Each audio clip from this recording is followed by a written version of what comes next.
Hello dear heart, and welcome to this video where I will talk about correcting your breathing. So first things first, you have to make sure that you are breathing properly. A huge percentage of health problems are caused when we are in the long term accumulating too much stress and not releasing that. By breathing right, we will actually be able to eliminate stress and build resilience. Now, you don't necessarily have to make this a big deal in getting used to it, but however, you will breathe in a way that offers you access to your already existing peace and clarity within. And after some time, this will make space for feelings of bliss, even ecstasy, simply by breathing in a way that mimics a healthy body, a healthy mind.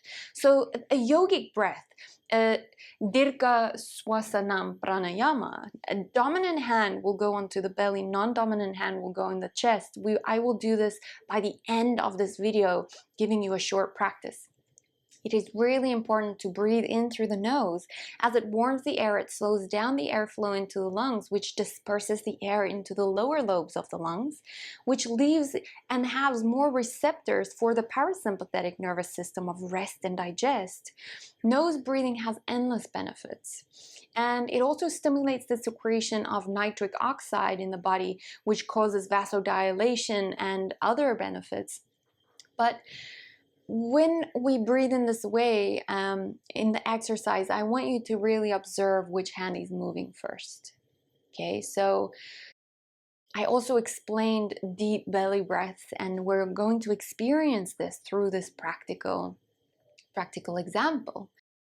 Using the full capacity of our lungs by slowing down the breath. And if this is really challenging for you in the beginning, there's no need to judge yourself for this. Just notice what is happening in the body, and we actually start to decondition all these bad habits of stress that we have placed onto our body. A shallow breath is normally an indication that the chest will be moving much more than the belly. And there are a lot of sympathetic receptors in the chest. So a shallow chest breath can actually lead to more stress in the body and the mind. And this will reflect in your perception of clarity, or always thinking about what's the worst that could happen, or preparing for the worst, or seeing the worst in people and situations. Now, correct breathing, which is explained in the practical example once again, is to just bring all the elements of how it is that a healthy breath mimics healthy internalized things in our body happening. In simplistic terms, these elements of healthy breathing is inhale from the nose as much as possible, okay? Inhaling into the belly as much as possible, so directing the breath deeply and breathing slow, rhythmical breaths in that pattern, repeating that. The inhale stimulates the sympathetic nervous system and the heart rate slightly increases, and the exhale stimulates the parasympathetic nervous system. The heart rate slightly decreases. So this is also, it creates this kind of arrhythmia within the body every time we inhale and exhale. And the sense of the rhythm importance is when the breath is in a good rhythm, meaning that the inhale is an equal amount to the exhale and the rate of the breath is continuous and connected, so no pauses on the inhale and the exhale, then the sympathetic and parasympathetic nervous system is also in balance. You bring these two on and off switches to the body into alignment and coherence, and this is the key to fall into your flow state, experiencing optimal moods, a sense of well-being on all levels. Now that you know how to breathe properly, let's jump into the practical example of how to take a full yogic breath and how to use the full capacity of the lungs instead of just taking in life on a very, very shallow level. Also, when we breathe into a rhythm, it harmonizes the blood flow from the heart to the brain and all over every single organ into every single cell of our body. And this includes the functions, the enzymes, the hormones, the neurotransmitters, the nutrients, etc., etc. They are all transported in a harmonious way in the body.